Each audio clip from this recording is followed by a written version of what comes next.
बच्चों, हम vector algebra बेटा कंप्लीट कर चुके हैं कल। और जो लास्ट हमारा टॉपिक था dot product and cross product, उस पे बेटा हमने कुछ न्यूमेरिकल्स भी लिए थे।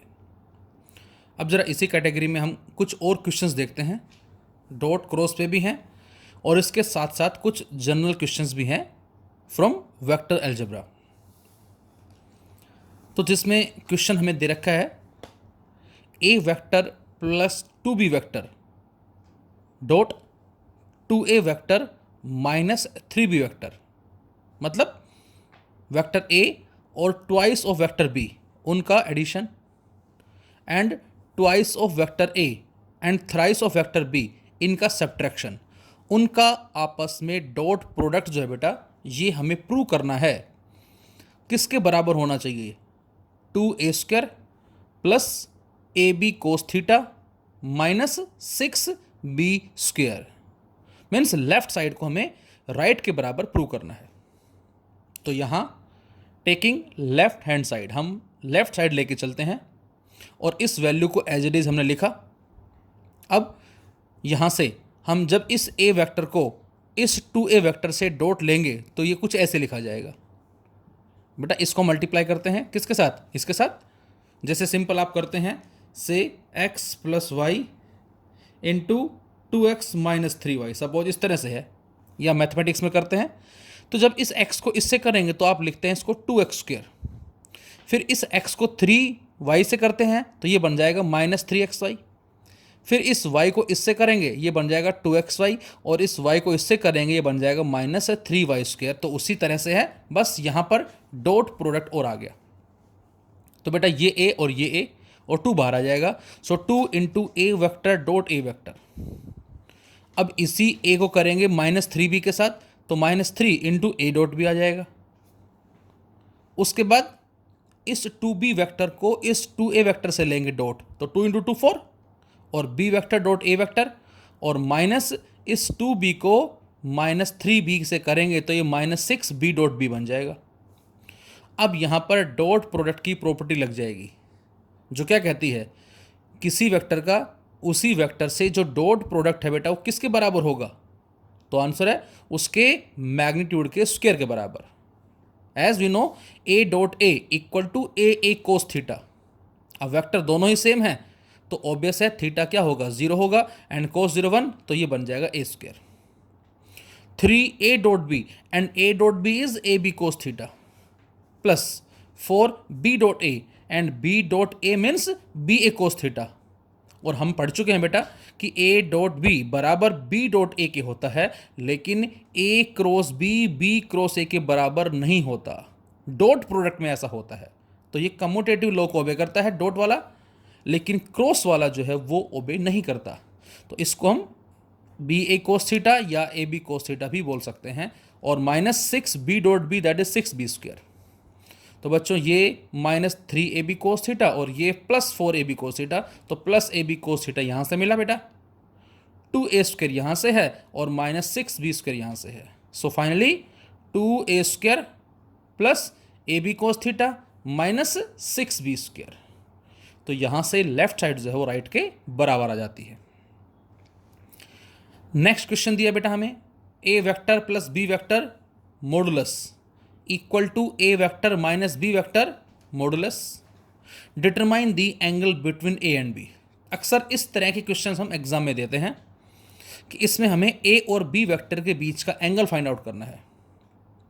अब बच्चों यहां पर हमें क्या दे रखा है बेटा? ए वेक्टर प्लस बी वेक्टर का मैग्नीट्यूड, और हमें मालूम है बड़े अच्छे से कि जो वेक्टर जब हम एडअप करते हैं और उनका जो मैग्नीट्यूड आता है बेटा वो आता है हमारा कितना? a² plus b² plus 2ab cos theta. तो वही लिखा हमने इसको। जब हम वेक्टर को ऐड करते हैं तो जो r वेक्टर मिलता है जो हमने पहले पढ़ा था a vector plus b vector, और उस r वेक्टर का जो मैग्नीट्यूड है बेटा वो हमने ये लिखा था a² plus b² plus 2ab कोस थीटा, और इस सारे का अंडर रूट। यहाँ बच्चों माइनस है, मतलब a vector plus minus B vector है, ये सब्ट्रैक्शन वाला केस है। और यहाँ पर जो मैग्नीट्यूड आता है वो आया था हमारा a² plus b² minus 2ab कोस थीटा, और इस सारे का अंडर रूट। और अब स्क्वायरिंग बोथ साइड्स करते हैं हम, तो ये रूट हट जाएगा बेटा, और यहाँ पर ए स्क्वायर प्लस बी स्क्वायर, यहाँ भी ए स्क्वायर प्लस बी स्क्वायर, दोनों कैंसिल आउट, और इस -2ab कोस थीटा को ले आए लेफ्ट में हम, जो आ जाएगा प्लस का बन जाएगा, और 2ab कोस थीटा पहले से है, तो ये 2 और ये इधर आके प्लस हो जाएगा, that is 4ab cos theta equal to 0। इसका मतलब ab कोस थीटा 0। क्या a 0 है? नो। क्या b 0 है? नो। क्या कोस थीटा 0 है? यस। अब कोस थीटा की वैल्यू 0 कब होती है बच्चों? तो आंसर है जब थीटा कितना होता है बेटा? 90 डिग्री। ये थीटा किसके बीच का एंगल है? ये ए वेक्टर और बी वेक्टर के बीच का एंगल है। So we can say the vector a is perpendicular to vector b. This is our answer. Next question में आपसे कह रहा है बेटा, prove that vector a equal to 4i plus 3j plus k and vector b 12i plus 9j plus 3k are parallel to each other. हमने कल एक question किया था बेटा, जिसमें वेक्टर हमें गिवन थे और उनको हमने प्रूव किया था वो परपेंडिकुलर है। कल जो हमने क्वेश्चन किया था, और मैंने बताया था कि परपेंडिकुलर जब होते हैं बेटा तो एंगल कितना होता है? 90 डिग्री। अब आप ये सोचें कि किन्हीं भी दो वेक्टर के बीच में यदि एंगल 90 डिग्री है तो उन दोनों वेक्टर का जो डॉट प्रोडक्ट है वो क्या होगा? A B cos theta, cos 90 0, a dot b 0। मैंने बताया था कल और हमने प्रूव भी किया था। लेकिन इसमें हमसे क्या कह रहा है बेटा? प्रूव करना है कि ए और बी जो वेक्टर दे रखे हैं हमें, ये पैरेलल हैं। अब बच्चों यदि ये पैरेलल हैं तो थीटा क्या होगा? 0 होगा। अब हमें मालूम है कि क्रॉस प्रोडक्ट जो है वो होता है A cross B, A B sine theta N cap. और जब इस थीटा को 0 बच्चों हम यहाँ रखते हैं, साइन 0 0, तो ये मिलता है हमें क्या? A vector cross B vector equal to 0। It means जब भी हमें प्रूव करना है कि कोई दो वेक्टर पैरेलल हैं, इसका मतलब बेटा हम क्या करें? हम दोनों के क्रॉस प्रोडक्ट को 0 शो करके दिखा दें। अब क्रॉस प्रोडक्ट कैसे कैलकुलेट करते हैं मैंने बताया था, तो उसके लिए हम क्या लिखेंगे? सबसे पहले इस तरह से लाइन ड्रॉ करेंगे, यहाँ पर आई कैप जे कैप के कैप लिखेंगे। उसके बाद पहले वेक्टर ए है, इस ए में आई कैप जे कैप के कैप के कोफिशिएंट्स लिखेंगे, यहाँ 4 3 1। फिर बी में कितने बेटा? 12 9 एंड 3। और उसके बाद जब इसको ऑपरेट करेंगे हम तो पहले लिखेंगे आई कैप, और जब जिसको ऑपरेट कर रहे हैं बेटा वो छोड़ दें, हम इसको छोड़ दें। यहाँ से स्टार्ट करना है, इसका मल्टीप्लाई इसके साथ, दैट इज 3 इंटू 3 9, माइनस इसका मल्टीप्लाई इसके साथ, मतलब इसका मल्टीप्लाई इसके साथ माइनस इसका इसके साथ। तो क्या बन गया बेटा? 9 माइनस 9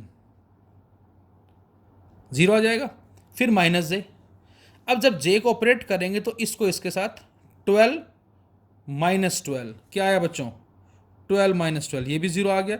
और प्लस में के कैप में इसको छोड़ दें हम, 4 ने में 36 माइनस 12 3 36, तो 36 माइनस 36। तो इसका मतलब क्या आ गया? ये सोल्व करने से 0 आ गया। तो यहाँ से प्रूव होता है कि यदि दो वेक्टर पैरेलल हैं तो उनका क्रॉस प्रोडक्ट जो है वो हमेशा क्या होगा? 0 होगा, मस्ट बी 0। तो यही हमने इसमें प्रूव किया है यहाँ से, तो ये सारा 0 बन जाएगा। नेक्स्ट क्वेश्चन में हमसे कह रहा है determine the sine of the angle. क्या बताया मैंने? Determine the sine of the angle between the vectors a 3i minus 4j plus 5k and vector b i minus j plus k। इन दोनों वेक्टर के बीच का साइन एंगल कैलकुलेट करना है हमें। अब आप सोचें बेटा कि साइन एंगल कब आता है? डॉट में या क्रॉस में? क्रॉस में आता है। तो आंसर है A vector cross B vector equal to A B sine theta. और इस ए बी साइन थीटा को बच्चों हम क्या बोलते हैं? ए वेक्टर क्रॉस बी वेक्टर का मैग्नीट्यूड। तो इसका मतलब क्या हुआ? ए बी साइन थीटा जो है वो ए वेक्टर क्रॉस बी वेक्टर के मैग्नीट्यूड के बराबर है। तो यदि मैं इस ए बी को इसके नीचे ले जाऊं तो साइन थीटा क्या आ जाएगा बच्चों? इस ए बी को ए क्रॉस बी मैग्नीट्यूड के नीचे ले गए तो साइन थीटा की वैल्यू आ जाएगी A vector cross B vector magnitude upon A magnitude into B magnitude. ये हमें कैलकुलेट करना है। मतलब पहले हम ए का मैग्नीट्यूड निकाल लें, फिर बी का निकाल लें, और फिर ए क्रॉस बी सोल्व करके उसका मैग्नीट्यूड निकाल लें और यहाँ पर रख देते हैं हम। तो सबसे पहले जरा बताएं ए का मैग्नीट्यूड क्या होगा। तो आंसर है कोफिशिएंट ऑफ आई कैप का square plus coefficient of j cap का square plus coefficient of k cap का स्क्वायर। तो 3 का स्क्वायर, 4 का स्क्वायर, 5 का square, 9, 16, 25, that is √50। B vector का मैग्नीट्यूड, ये भी 1 है, ये -1 है और ये 1 है। तो coefficient of i cap that is 1 का square plus coefficient of j cap -1 का square plus coefficient of k cap का स्क्वायर, कितना आ जाएगा ये √3। तो यहां से लिख सकते हैं बेटा हम A vector cross B vector equal to, ये तो ए और बी आ गया, अब ए क्रॉस बी निकाल रहे हैं, डिटर्मिनेंट आई जे के। अब पहले ए वेक्टर दे रखा है बेटा हमें, तो ए के देखें जरा 3 - 4 5, 3 - 4 5। बी के बेटा 1 - 1 1, 1 - 1 1। अब जब इसको बच्चों ऑपरेट करेंगे तो क्या करेंगे हम, इसको छोड़ दें पहले जरा, इसको, इसका मल्टीप्लाई इसके साथ -4 माइनस इसका मल्टीप्लाई इसके साथ, तो पहले इसका इसके साथ करेंगे हम, इन दोनों का, और माइनस इसका इससे करेंगे हम। तो ये तो -4 आ गया, माइनस और फिर माइनस प्लस, तो -4 + 5, उसके बाद -j कैप, इसको छुपा लिया। अब 3 को इससे करेंगे बेटा हम, 3 -5 को इससे करेंगे तो 3 - 5 आ जाएगा, प्लस के कैप में इसको छुपा लिया हमने, इसका इसके साथ माइनस इसका इसके साथ, तो -3 और माइनस +4, तो ये आ गया बेटा हमारे पास कितना, आई कैप -2, यहाँ से पहले से माइनस साइन है, +2 यहाँ जाएगा और plus k cap. This is the a vector cross B vector, but we want a cross b magnitude. अब इसका मैग्नीट्यूड निकालना है, 1 का स्क्वायर, 2 का स्क्वायर, 1 का स्क्वायर, दैट इज √6। और अब ए क्रॉस बी की वैल्यू रख दें यहाँ मैग्नीट्यूड की, ए की वैल्यू √50 रख दें यहाँ और बी रख दें यहाँ, और जब सॉल्व करेंगे तो √6 अपॉन √50 और साथ में √3, 2 कट जाएगा, √2 आ गया, और नीचे 50 है, 1/25, और रूट से बाहर निकाले 1/5, so sine theta is 1/5। This is the answer.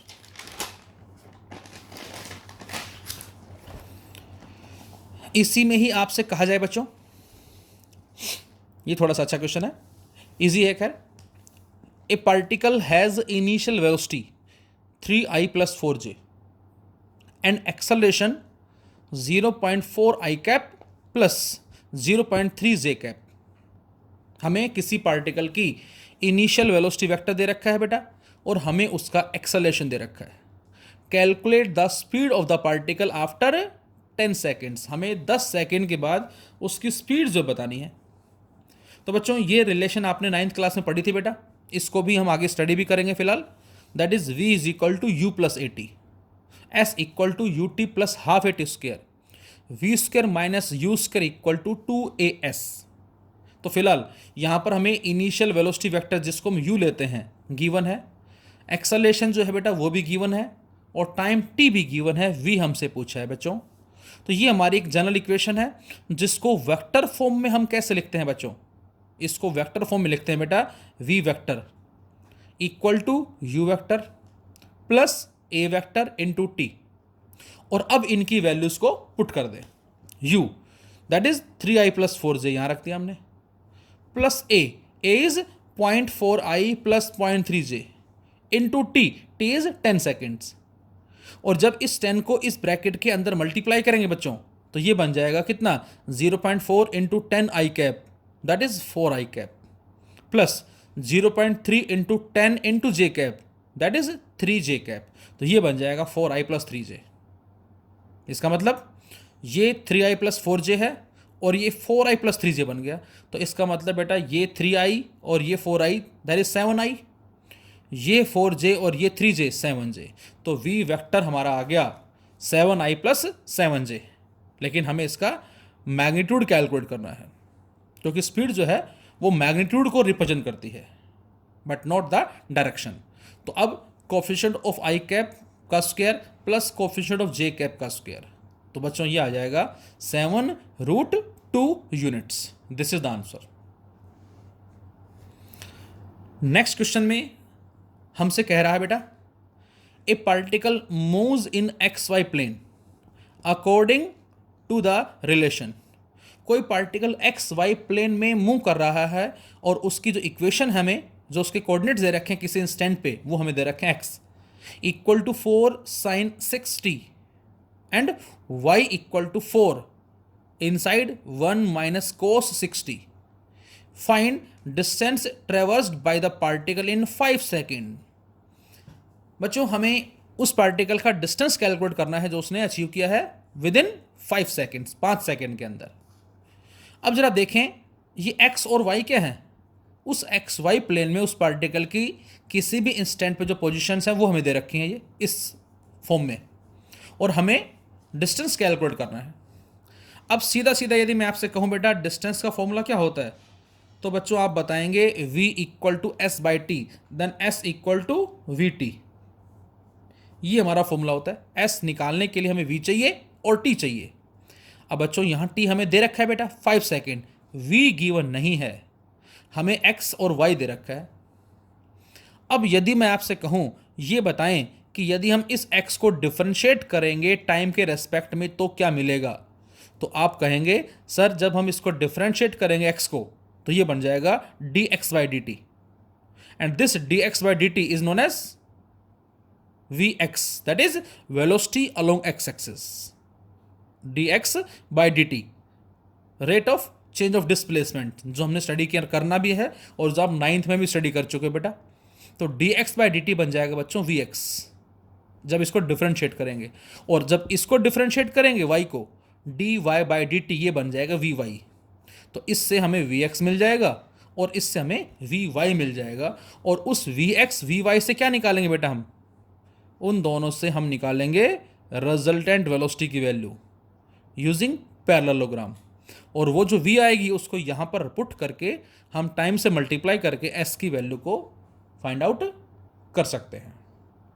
तो कैसे करेंगे, तो हमने इसको डिफरेंशिएट करना है। So differentiate equation first and second with respect to t। dx by dt equal to 4 constant है, एज इट इज रहेगा बेटा।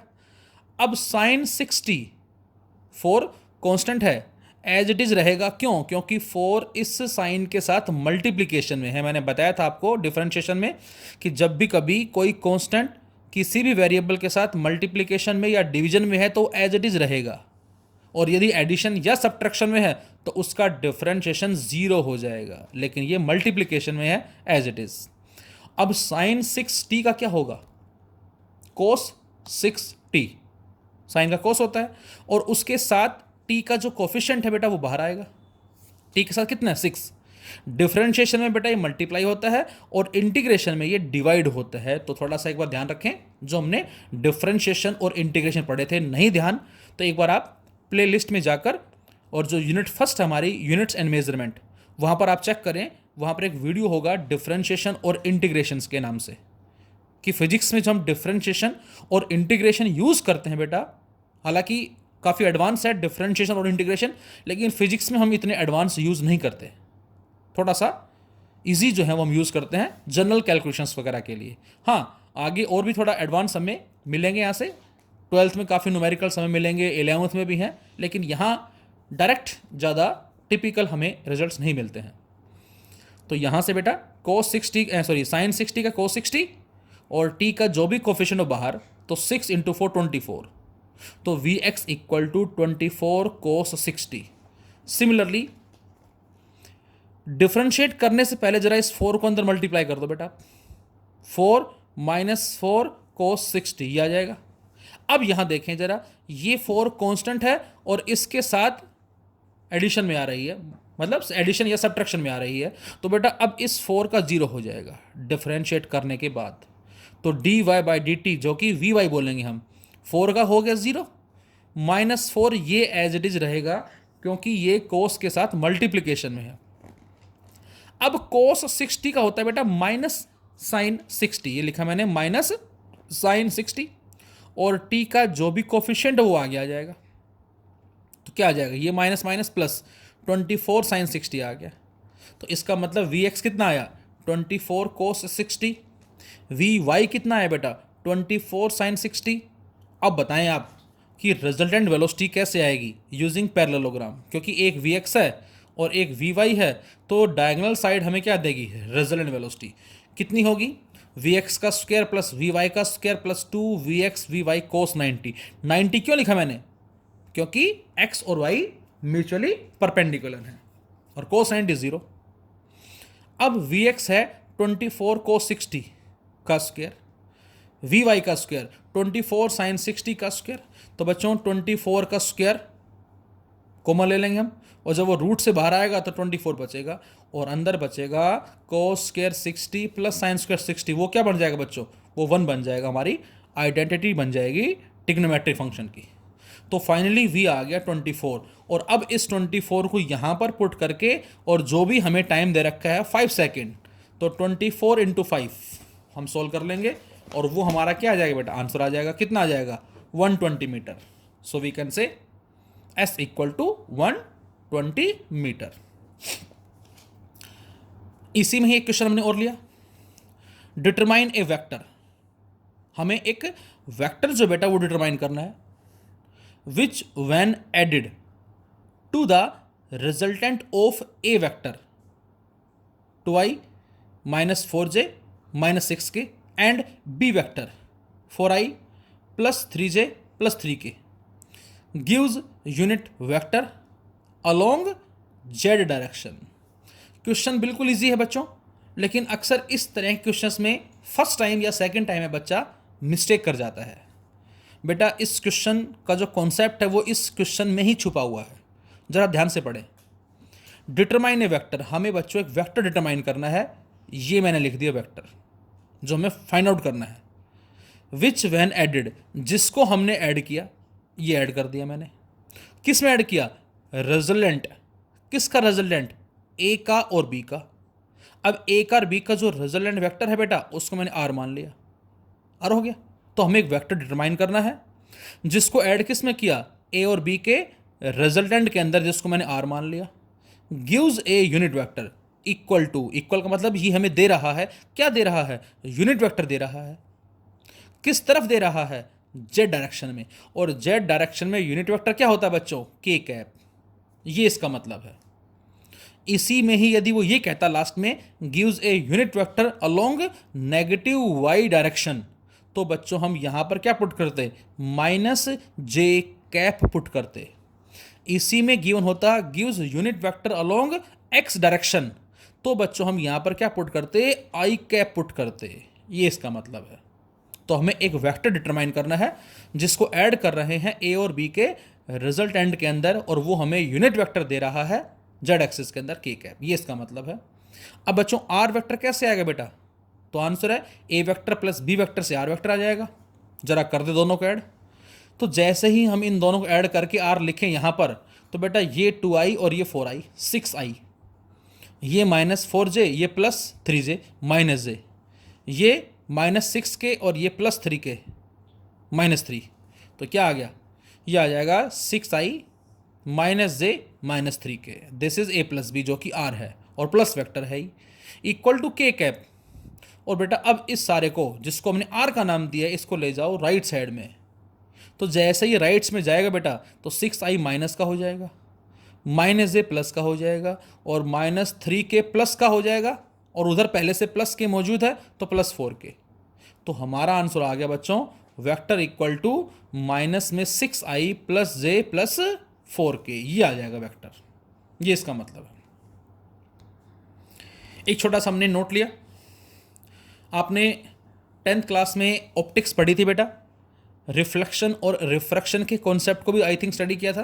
तो ये हमारा जो छोटा सा नोट उसी कॉन्सेप्ट पे बेस्ड है। आपने पढ़ा होगा कि ये हमारा सपोज कर एक मिरर है, रिफ्लेक्टिंग सरफेस, यहाँ से incident ray i and this is the reflected ray, this is the angle of incidence, this is the angle of reflection, and angle of incidence equal to angle of reflection, जिसको आपने आई और are का नाम दिया था, और ये दोनों बराबर होते हैं। तो इसका मतलब ये आई है और ये आर है, दोनों इक्वल हैं। तो ये जो नेट एंगल होगा कितना होगा, ये 2i या 2r होगा। हमने थीटा माना है तो ये नेट एंगल कितना हो जाएगा, 2 theta. So this is 2 theta. तो ये हमारे पास हो गया। अब ये इंसिडेंट रे बेटा, ये क्या हो गई, दिस इज द रिफ्लेक्टेड रे। यदि ये मिरर नहीं होता तो ये लाइट कैसे जाती, ये लाइट इधर चली जाती इस तरफ। तो ये क्या कहलाएगा, this is the actual path of the incident ray. ये बच्चों इंसिडेंट रे का एक्चुअल पाथ है। यदि मिरर नहीं होता बेटा तो ये जो रे है ये सीधी एज डी चली जाती, लेकिन मिरर आने से क्या हुआ, मिरर आने से बच्चों ये जो लाइट इधर जा रही थी ये इधर घूम गई इस तरफ, ये आ गई। फिर से ये मिरर नहीं होता तो ऐसे जाती इंसिडेंट रे, और मिरर आने से इधर घूम गई और इधर चली गई। कितना घूमी, इतना घूम गई। तो बच्चों ये एंगल क्या कहलाता है, डेल्टा। इसको बोलते हैं angle of deviation. The angle through which incident ray deviates denotes the angle of deviation. अब मैं आपसे कहूँ ये पूरा एंगल कितना है यहाँ से यहाँ तक, तो आंसर 180 है। ये कितना है, 2 थीटा है, तो ये कितना बचेगा, 180 माइनस 2 थीटा बोल दें इसको हम चाहे, या इसको पाई माइनस 2 थीटा भी कह सकते हैं। तो बच्चों 180 माइनस 2 थीटा या पाई माइनस 2 थीटा जो है बेटा, ये क्या कहलाएगा, ये हमारा ऑप्टिक्स का कॉन्सेप्ट है, जिसको बोलेंगे हम एंगल ऑफ डेविएशन। जिस एंगल से इंसिडेंट रे डेविएट हो गई है इसको हमने नाम दिया क्या, एंगल ऑफ डेविएशन का नाम दिया। तो अब मैं आपसे कहूँ ये बताएं क्या इंसिडेंट रे और रिफ्लेक्टेड रे में एंगल कितना है, तो अक्सर जब पूछते हैं तो बच्चे आंसर देते हैं थीटा, 2 थीटा। नहीं, ये बेटा थीटा तो इंसिडेंट रे का नॉर्मल के साथ है, ये थीटा रिफ्लेक्टेड रे का नॉर्मल के साथ है। इसका इसके साथ कितना एंगल होगा, तो मैंने बताया था टेल से टेल मिलाएंगे हम। तो ये जो एंगल होगा delta, this delta is the angle between I and are.